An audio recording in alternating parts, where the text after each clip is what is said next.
ಸಂಕೇತ್ ಹತ್ಯೆ ಖಂಡಿಸಿ ಸರ್ವಧರ್ಮೀಯರಿಂದ ಪ್ರತಿಭಟನೆ. ಶಿವಮೊಗ್ಗದಲ್ಲಿ ಅಪ್ರಾಪ್ತರಿಂದಲೇ ಅಪ್ರಾಪ್ತನ ಕೊಲೆ ಪ್ರಕರಣ.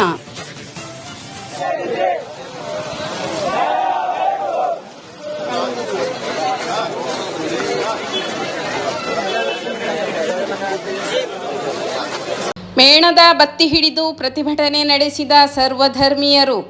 ಸಂಕೇತ್ ಹತ್ಯೆ ಮಾಡಿದವರಿಗೆ ಕಠಿಣ ಶಿಕ್ಷೆ ನೀಡುವಂತೆ ಆಗ್ರಹ.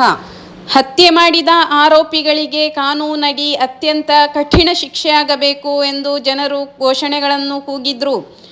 ಗಾಂಜಾ ಮತ್ತು ಮದ್ಯದ ವ್ಯಸನವೇ ಕಾರಣವೆಂದು ಆರೋಪಿಸಿದ ಗ್ರಾಮಸ್ಥರು ಪ್ರದೇಶದಲ್ಲಿ ಗಾಂಜಾ ಮಾರಾಟ ಮತ್ತು ಸೇವನೆಯನ್ನು ಸಂಪೂರ್ಣವಾಗಿ ತಡೆಗಟ್ಟಬೇಕು ಎಂದು ಒತ್ತಾಯಿಸಿದರು. ಮದ್ಯ ಮಾರಾಟ ಮಾಡುವ ಬಗ್ಗೆ ತಡೆ ಹಿಡಿಯಬೇಕಾಗಿ ತಮ್ಮಲ್ಲಿ ಕೇಳಿಕೊಳ್ಳುತ್ತೇವೆ. ಇದಕ್ಕೆ ಬೇಕಾದ ಸಹಕಾರ ನಮ್ಮ ವಾರ್ಡ್ನಿಂದ ಯಾವಾಗಲೂ ಇಲಾಖೆಗೆ ಇರುತ್ತೆ. ಇಂಥ ತಮ್ಮ ವಿಶ್ವಾಸಿಗಳು ಸುಳೆಬೆಲ್ ಗ್ರಾಮಸ್ಥರು.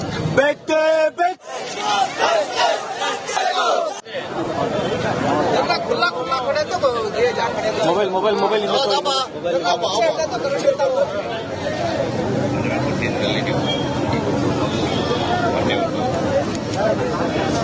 ಘಟನೆಯಲ್ಲಿ ತೀರ್ಕೊಂಡಿದೆ.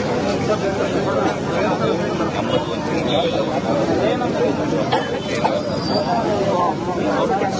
ಗಾಂಜಾ ಸೇವನೆ ಮಾಡಿದವರು ಶಿಕ್ಷೆ ಆಗ್ಬೇಕು. ಅದಾದ ನಂತರ ಗಾಂಜಾ ಯಾರ್ಯಾರು ಸರಬರಾಜು ಮಾಡಿ ಅವರೇ ಹೇಳ್ತಾರೆ ಹುಡುಗರು. ಇದಕ್ಕೆ ನೀವೆಲ್ಲ ಸಹಕಾರ ಕೊಡ್ತೀರಂತೇಳಿ ನಾನು ಅನ್ಕೊಂಡಿದ್ದೀನಿ.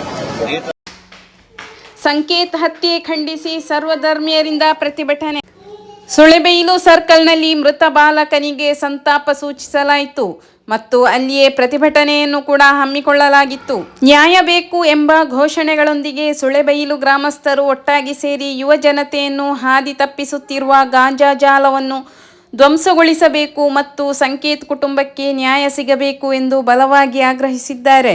ಗಾಂಜಾ ಸರಬರಾಜು ಮಾಡುವವರನ್ನು ಪತ್ತೆ ಹಚ್ಚಲು ಮತ್ತು ಇಂತಹ ಅಕ್ರಮ ಚಟುವಟಿಕೆಗಳನ್ನು ನಿಲ್ಲಿಸಲು ವಾರ್ಡಿನ ಜನರು ಪೊಲೀಸ್ ಇಲಾಖೆಗೆ ಸಂಪೂರ್ಣ ಸಹಕಾರ ನೀಡುತ್ತೇವೆ ಎಂದು ಕೂಡ ಈ ಪ್ರತಿಭಟನೆಯಲ್ಲಿ ತಿಳಿಸಿದರು.